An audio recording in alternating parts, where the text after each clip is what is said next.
Bueno, yo quería presentarles ahora a Ivana Rosales, que le voy a pedir que pase, mientras le voy a ir contando quién es Ivana Rosales. Ivana viene del sur, de Neuquén, de la ciudad de Plotier. Llegó con su hija, no sé dónde está tu hija porque no la conocí, así que bueno, un saludito donde esté. La última, bueno, ya la vamos a conocer. Bueno, Ivana, nos conocimos con Ivana en una conferencia en Mendoza de Aguas de Sanidad y bueno, sin saber de su vida, compartimos una mesa y empezamos a charlar.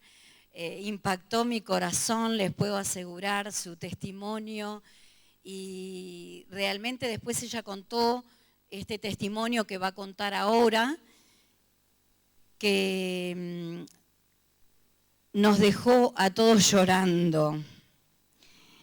No sabíamos qué hacer con Ivana, solamente la abrazamos muy fuerte, y nos comprometimos a pedirle a Dios por su vida. Bueno, y hoy puede estar con nosotras, así que yo la llamé y le dije, Ivana, quisiera que estés contándonos aquí en Quilmes tu testimonio, lo que sucede habitualmente, diríamos, en nuestra nación argentina, pero aquí la vemos en carne y hueso, contándonos esta historia que ya ustedes van a poder ver a través de un tráiler de una película que ella también nos va a contar, que la hizo, hoy no la podemos ver, pero vamos a ver solamente una parte de la película que se llama Ella se lo buscó. Así que los dejo con Ivana para que ella nos siga contando su testimonio. Muchísimas gracias, muchísimas gracias. Gracias por la bienvenida que he recibido. Y bueno, si podemos pasamos el tráiler y después yo les cuento. ¿Les parece? Vamos a tener que apagar todas las luces, sí.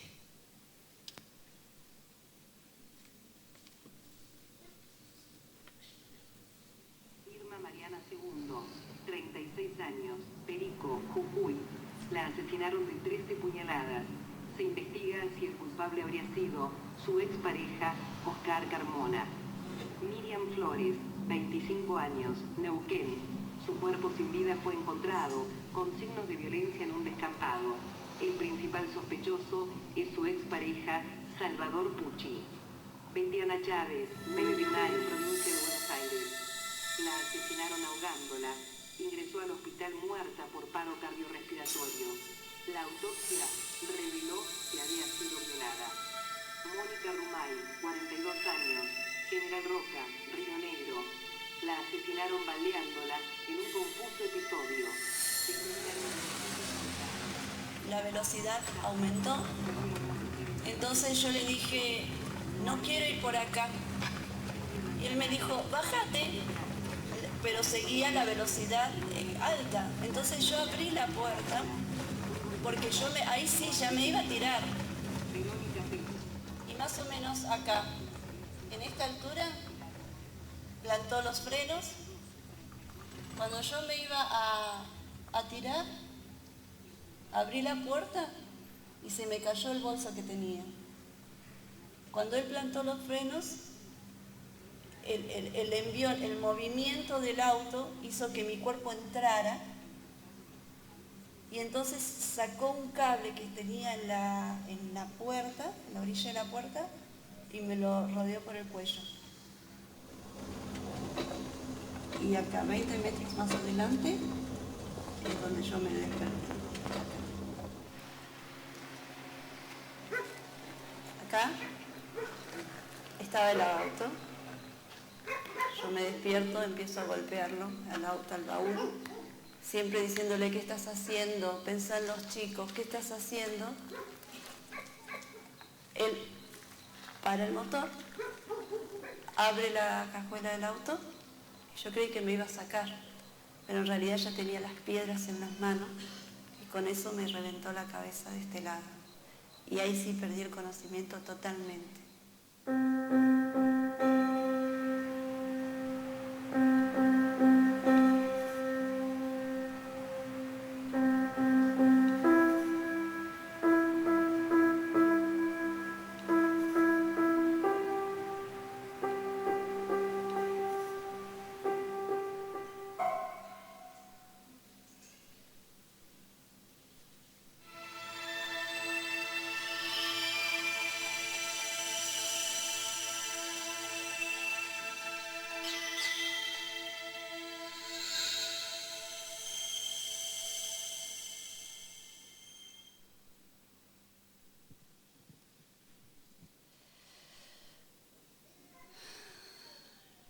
Ella se lo buscó, es la frase que utilizó la abogada que defendió a mi ex marido cuando llegamos a juicio por este intento de homicidio calificado por el vínculo, teniendo en cuenta que la que él decía era, yo la conocí en un bar nocturno, en un lugar nocturno, así que ella no quería hacer lo que yo dijo, lo que yo quería. Yo me quería separar. Yo para ese momento ya tenía 3 hijos con él y estaba cansada de lo que es la violencia física, la violencia psicológica, esto de que se fuera por las noches y que me dijera tengo que ir a hacer un acompañamiento porque trabajaba en una empresa petrolera y que no regresara.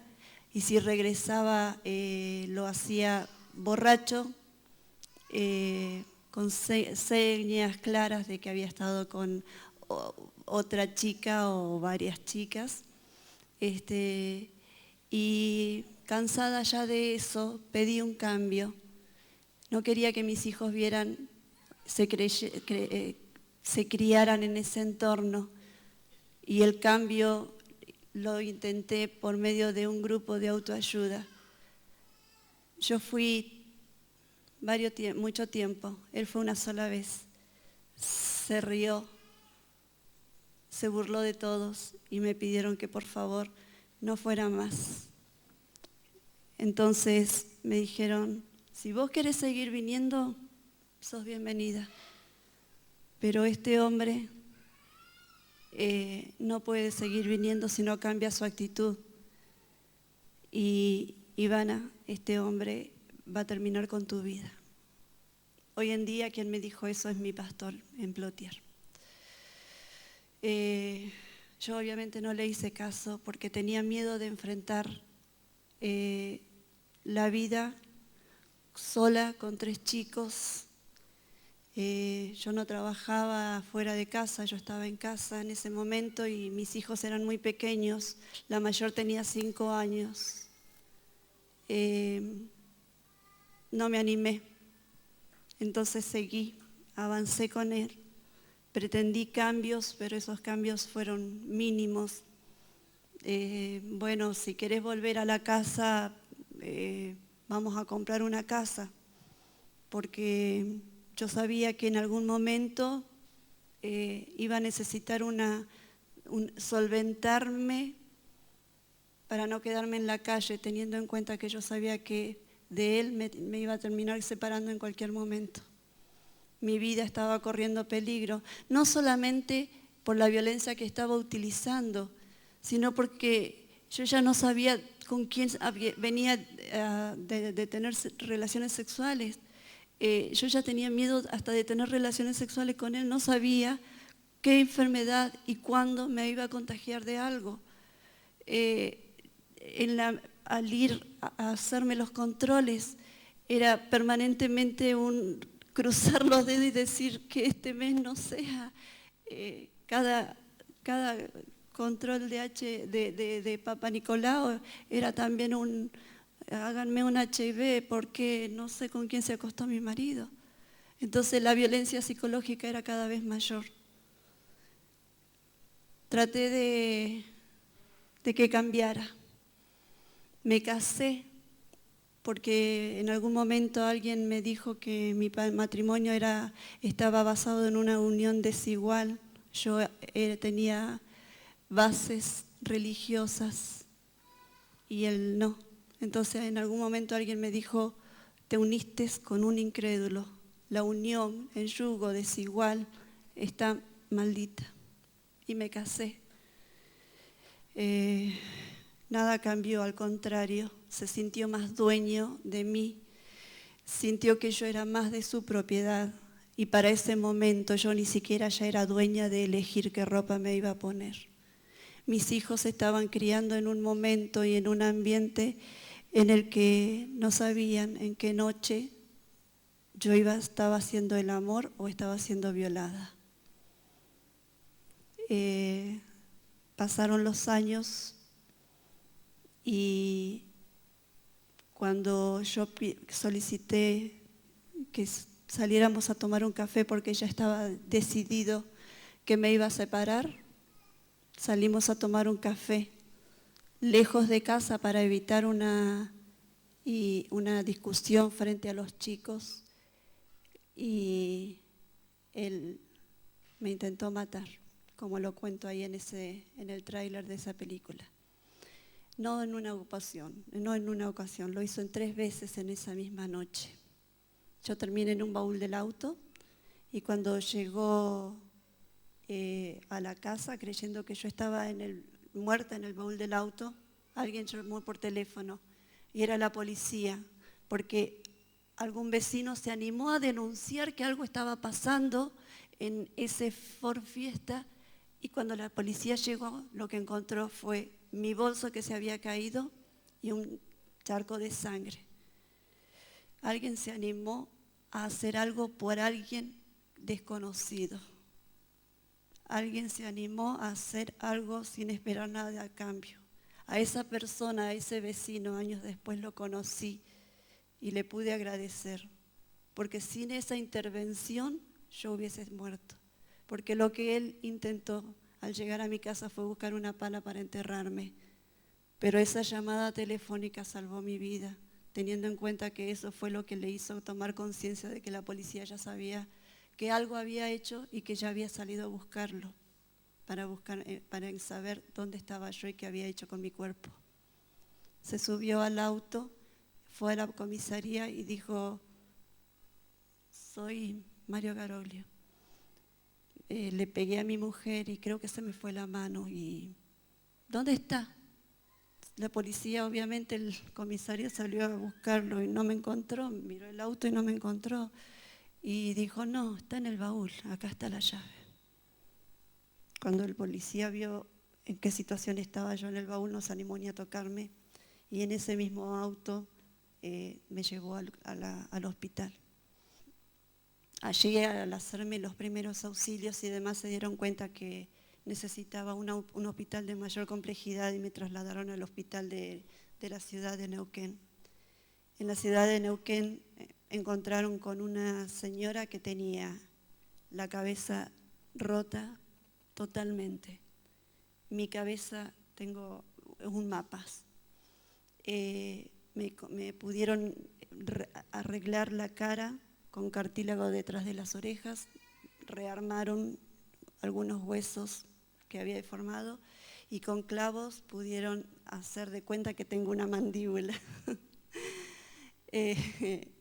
Estuve muchos meses ahí, internada, hasta recuperar por lo menos el habla y de todos modos cuando lo denuncié, el Poder Judicial se encargó muy bien de hacer ver que era yo la culpable.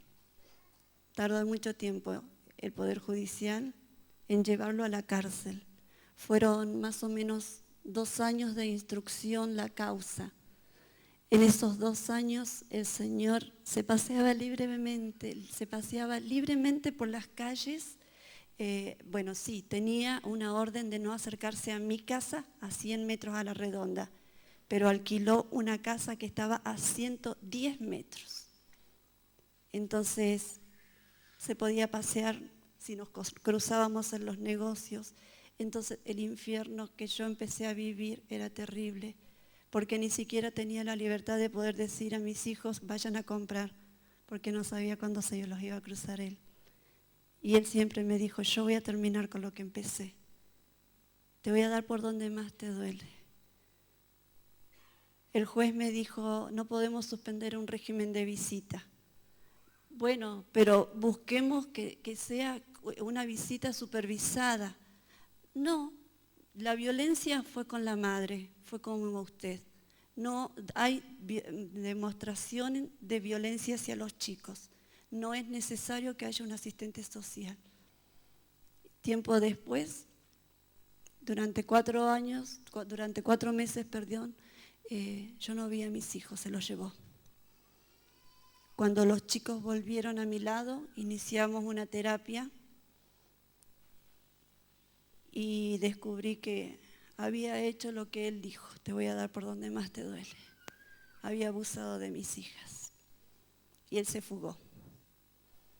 Estuvo 4 años, 5 años libre, prófugo, haciéndome saber claramente, obviamente, que estaba por ahí cerca, pero que la policía a él no tenía ningún interés de buscarlo. Cuando la causa prescribió por el intento de homicidio, reapareció y lo primero que hizo fue ir al juzgado a avisar que quería ver a sus hijos. Para este momento yo ya había aprendido cuáles eran las leyes que defienden mis derechos y los de mis hijos. Ya para este momento había podido encontrar una ONG, varias en realidad, que quisieran apoyar los derechos de las mujeres para no sentirme tan sola. Y para este momento yo ya había recordado que tenía una promesa, porque mi padre seguía diciéndome, vos sos evangélica, vos, estoy orando por vos todos los días. Entonces, para el momento en que él apareció, le dije, ok, necesitamos que salgan las denuncias que hice por el abuso. Se habían perdido. Pero Neuquén no es el único lugar y buscamos desde Río Negro porque cometieron el pequeño error de olvidarse que el delito se había cometido en Río Negro. Y entonces a ese pequeño detalle fue al que me uní yo en los escritos para hacerles saber que los delitos se juzgan en la provincia a la cual pertenece la jurisdicción. Entonces no era en Neuquén y no necesitaba que ningún fiscal acusara o no a él. Pero la denuncia estaba hecha, yo tenía la copia, yo no la había perdido, ellos sí, yo no. Por lo tanto, el delito y la nota estaba, y entonces desde Río Negro sí lo buscaron y me dijeron, tenemos que esperar a mañana. No te olvides que los allanamientos se hacen con luz diurna. Perfecto, vamos a esperar a mañana. Para este momento ya eran las 3 de la tarde, pero yo de acá no me muevo. No me pienso mover porque si no mi vida está corriendo peligro y la de mis hijos también. Hacé como quieras, es fácil. O me asegurás que queda un móvil ahí en esa empresa controlando que nadie salga de ahí, o yo acá me quedo, pero con todos los medios de prensa controlando que este señor no se vuelva a profugar. Y se hizo así. Lo agarraron, lo juzgaron. Obviamente que un año después lo juzgaron, pero no dejaron que mi hija mayor atestiguara, porque para ellos no había cumplido los 17 años y los 4 meses que le faltaban para cumplir los 17 años no le daban a la defensora de niñez y adolescencia la garantía de que estuviera en su sano juicio para poder acusar de frente y no atrás de, como ella decía, esos vidrios negros, que es lo que le llamamos cámara Gesell. No quiso denunciar en la cámara Gesell. En el juicio se valieron simplemente de lo que había denunciado años anteriores, de la denuncia de mi hija menor. Mi hijo nunca quiso denunciar, pese a que una sola vez lo dijo, pero nunca quiso denunciar. Y lo condenaron a 4 años. Nosotros habíamos pedido 16, pero solamente lo condenaron a 4 años. Y mi hija no entendía y nunca pudo entender cómo podía ser a ese hombre que ella amaba. Al mismo tiempo lo odiaba por lo que le hizo. Y se suicidó. 1 año después se ahorcó.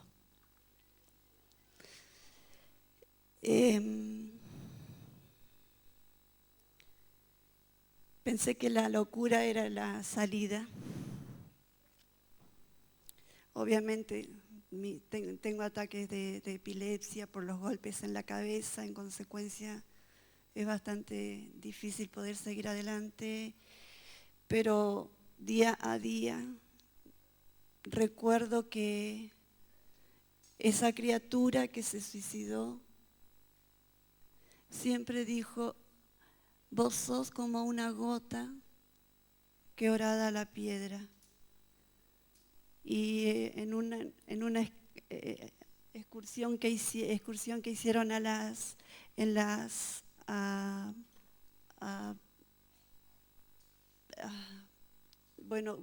son bardas, allá en Neuquén se le dicen bardas, ¿sí?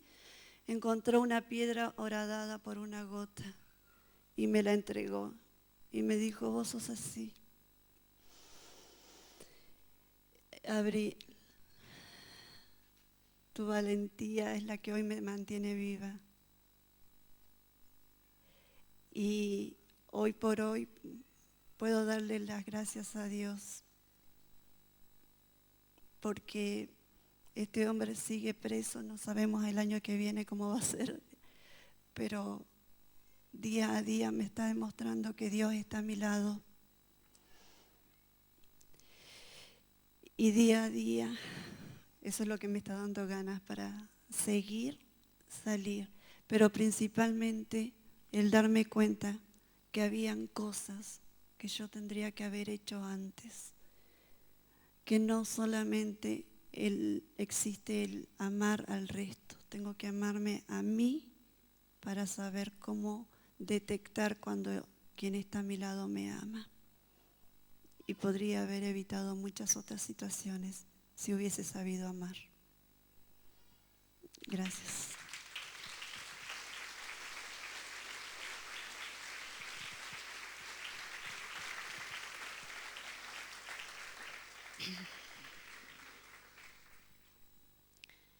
Sin palabras. Ahora Susana Orsino, abogada, coordinadora del área de Relaciones Internacionales del Consejo Nacional de Mujeres de la Presidencia de la Nación Argentina y formadora de género, diplomada en Derechos Humanos, nos va a terminar dando la solución también y ayudándonos con este tema que escuchamos y algunos más.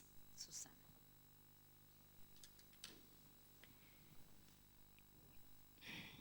Qué difícil, ¿no? Buenas tardes a todos y todas.